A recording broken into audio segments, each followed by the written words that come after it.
Баршаңызға ассалаумағалейкум, каналыма қош келдіңіздер. Бүгін сіздермен бірге әдеттегідей ауызашарға бірге дастархан дайындайтын боламыз. Ыстық тағамнан тай етінің ерекше оңай жасалу жолымен бөлістім. Салаттардан үйдегі бар 3 қана қоспадан тұратын салат жасадық, және де шоколадты пирогты жақсы көретін қыздарға арналған ортасында ерекше салмасы бар өте дәмді шоколадты пирог дайындайтын боламыз. Міндетті түрде видеоны соңына дейін қарап, каналыма тіркеліп қоңырау белгісін басуды ұмытпаңыздар.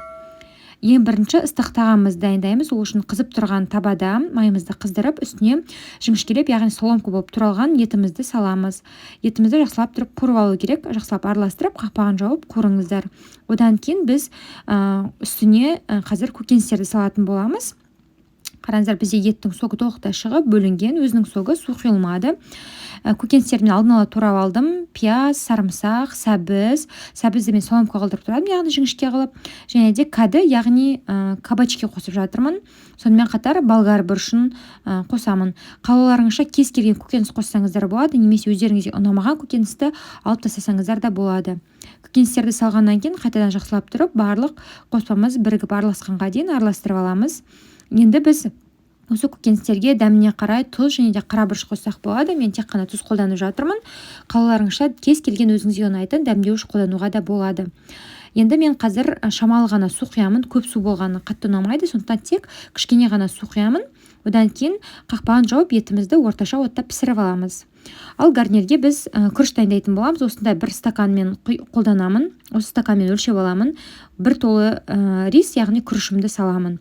Одан кейін күрішті біз жақсылап тұрып 5-6 рет суымыз ағарғанға дейін жуып алуымыз керек болады. Күрішімізді жақсылап жуып болғаннан кейін пісіруге кірісеміз. Ол үшін біз кастрюлемізге күрішімізді саламыз. Мен астына ешқандай да май құймадым. Кейін күрішім піскеннен кейін сары май құятын боламын. Дәміне қарай тұз қостым. Тура күрішті өлшеп алған ыдыспен, стақанмен, яғни мен 1,5 кесе су құямын. Яғни 1,5 стақан су құйып жатырмын. Бір кесеге 1,5 су құясыздар. Одан кейін суымыз қайнағанға дейін күтеміз. Қақпағын жауып, су қайнағаннан кейін қайтадан қақпағын ашып, орташа оттың қызуында күрішімізді пісіретін боламыз. Ал енді біз қазір салат жасауға кірісеміз. Ол үшін мен алдын ала шұжықты турап алдым. Осылай соломка жұқа қылдырып турадым.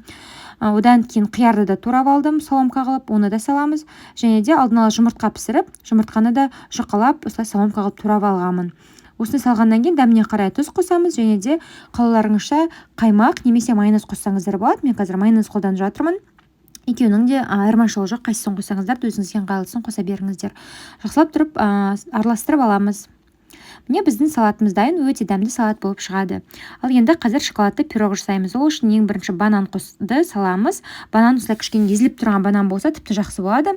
Езілмей тұрған болса осылайынан міне шанышқыны көмегімен езіп аламыз, жақсылап тұрып.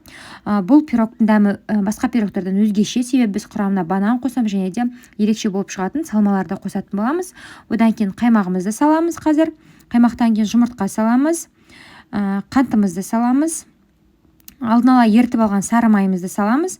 Жақсылап тұрып венчикпен араластырып аламыз. Осы қоспамыздың барлығы толықтай жақсылап бірігіп араласқанға дейін араластырып аламыз.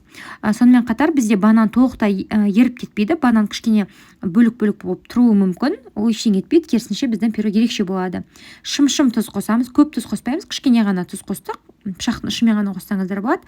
Қайтадан жақсылап араластырып алдым. Сұйықтығымыз дайын. Енді құрақ қоспамен жұмыс жасаймыз. Алдын ала електен өткізілген ұнымызға какао қосамыз. Какао қосқаннан кейін жақсылап тұрып қасықпен араластырып аламыз. Ұнды көп мөлшерде қоспаңыздар. Мен описаниеда көрсетіп кеткен грамм бойынша ғана ұнды қосыңыздар. Өте көп ұн керек емес. Біраз қасық қопсытқыш қостым. Жақсылап тұрып қайтадан араластырып алдым. Міне біздің құрақ қоспамыз дайын болды. Енді қазір сұйықтығымызға салатын боламыз. Сұйықтыққа қазір құрақ қоспамыз толықтай салып аламыз. Одан кейін венчигіміздің көмегімен жақсылап тұрып араластырып аламыз. Бізге бұл пирогты жасауға миксер керек емес, венчикпен немесе шанышқымен барлығын жасап алсаңыздар болады. Міне мен сұйықтықты жақсылап тұрып араластырып алдым. Енді қазір құрамына біз салма саламыз.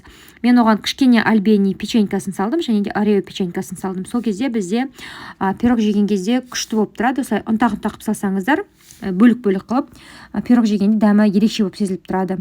Енді біз қазір формамызға саламыз. Форманы алдын ала дайындап алдым. Форма диаметр 22 см. Астына фольга төседім. Немесе сіздер дайын форма болса, тек пергамент қағазын төсеп салсаңыздар болады. 180 градуста 40-45 минут пісіреміз. Міне біздің дастарханымыз дайын болды.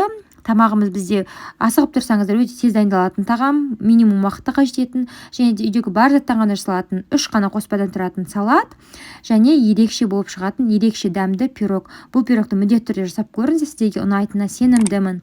Егер де сіздерге видео ұнаған болса, каналыма тіркеліп қоңырауша белгісін басуды ұмытпаңыздар. Сол кезде жаңа шыққан рецептті алғаш болып көресіздер. Кездескенше.